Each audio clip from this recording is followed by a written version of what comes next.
17 জনের মধ্যে 7 জনের কিন্তু এখনো শনাক্তকরণ করা যায়নি। এটা অ্যাবসলিউটলি দেহাবশেষ। অতএব তাদের ডিএনএ স্যাম্পল নেওয়া হচ্ছে। অতএব 7 জনের এর মধ্যে 6 জন সিএমএইচে, একজন উত্তর আধুনিকে। অতএব দেহাবশেষ থেকে আলটিমেটলি জানা যাবে হয়তো পরিচয়। বেশি বয়সী শুধুমাত্র উদ্ধার কর্মী, সেনাবাহিনী, ফায়ার ব্রিগেড কর্মী এবং 2 জন শিক্ষক এবং একজন ওই স্কুলের স্টাফ। এছাড়া বাকিরা সবাই শিশু। তো এই শিশুর সংখ্যা 100 বেশি এবং অন্যান্যদের সংখ্যা 15 জনের কাছাকাছি হবে। এটা এক্সাক্ট না। এবং এই 100 জনের মধ্যে অল্প কিছু আছে যারা ইতিমধ্যে চিকিৎসা গ্রহণ করে বাড়ি গিয়েছেন, সেই সংখ্যাটা খুবই কম। এখানে যে 48 জন 49, তার মধ্যে 2 জন শুধুমাত্র অ্যাডাল্ট, বাকিরা সবাই 18-র নিচে।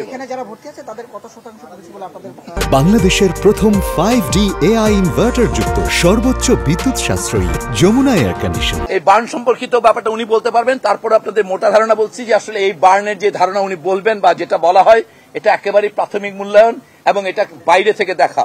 এই ধরনের বার্নের ক্ষেত্রে বাইরের বার্নের পাশাপাশি তাদের যে ইনহেলেশন ইনজুরিটা হয়েছে সেটা কিন্তু পরবর্তীতে তাদের আউটকামের উপরে খুব বেশি প্রভাব ফেলবে। অতএব বার্নের পার্সেন্টেজ যে কত মানুষ ঝুঁকিতে আছে এটা নির্ণয় করাটা অতি সরলীকরণ হবে। তারপরও উনি প্রতিটা ক্ষেত্রে বার্নের যে ব্রেকআপটা এটা উনি বলবেন পরিচালক মহোদয়। একজন, হ্যাঁ, আমরা যে 17 জনের কথা বলছি এরা শিশু। 17 জনের মধ্যে 7 জনের কিন্তু এখনো শনাক্তকরণ করা যায়নি। এটা অ্যাবসলিউটলি দেহাবশেষ। অতএব তাদের ডিএনএ স্যাম্পল নেওয়া হচ্ছে। অতএব 7 জনের এর মধ্যে 6 জন সিএমএইচে, একজন উত্তর আধুনিকে। অতএব দেহাবশেষ থেকে আলটিমেটলি জানা যাবে হয়তো পরিচয়। এখন এটা বলা কঠিন, তবে আমরা ধারণা করছি তারা সবাই হয়তো শিশুই হবে।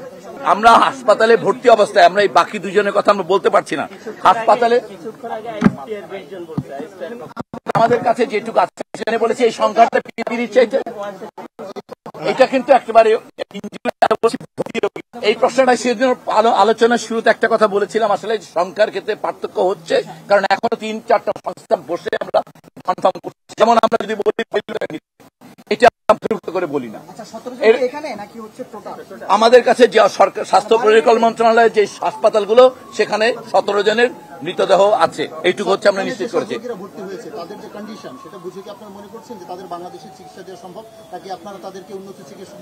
এখনকার ইভ্যালুয়েশনে আমাদের এই মুহূর্তের ইভ্যালুয়েশন অনুযায়ী তাদের চিকিৎসা এই ইনস্টিটিউটে যে সামর্থ্য সেটা অনুযায়ী সম্ভব।